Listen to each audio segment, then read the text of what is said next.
പ്രിയമുള്ളവരെ, ഈ അടുത്ത സമയത്ത് കണ്ണൂർ റെയിൽവേ സ്റ്റേഷനിൽ സഖാവ് പിണറായി വിജയൻ ബെഞ്ചിലിരിക്കുന്ന ഒരു ഫോട്ടോ സമൂഹ മാധ്യമങ്ങളിൽ കംപ്ലീറ്റ് ഒരു വൈറലായതാണ്. എന്താ സഖാവിന് ബെഞ്ചിലിരുന്നൂടെ? സഖാവെന്നും താഴേക്കിടയിൽ നിന്നും പ്രവർത്തിച്ചു വന്നൊരു നേതാവാണ്. ഇവിടെ ഈ മാധ്യമ ലോബികളാണ് ഇങ്ങനെ ഒരു ഹൈപ്പ് ഉണ്ടാക്കി പിണറായി വിജയൻ അങ്ങനെയാണ്, പിണറായി വിജയൻ ഇങ്ങനെയാണ് എന്നുള്ളൊരു ഹൈപ്പ് ഉണ്ടാക്കി വെച്ചേക്കുന്നത്.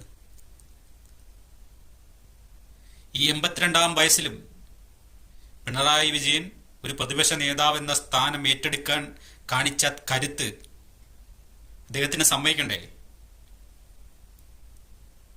ഈ പ്രസ്ഥാനം തിരിച്ചു വരുമെന്ന് നെഞ്ചുറപ്പോടുകൂടി പറയാൻ കാണിച്ച ആർജവം അദ്ദേഹത്തിന് സമ്മതിക്കണ്ടേ?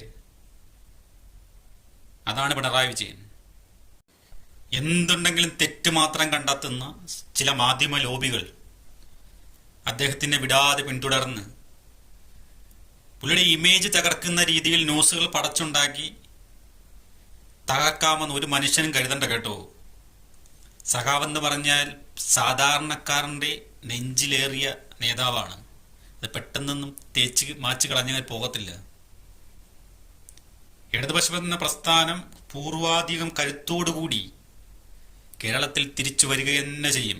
അതിന് യാതൊരു മാറ്റവും വേണ്ട.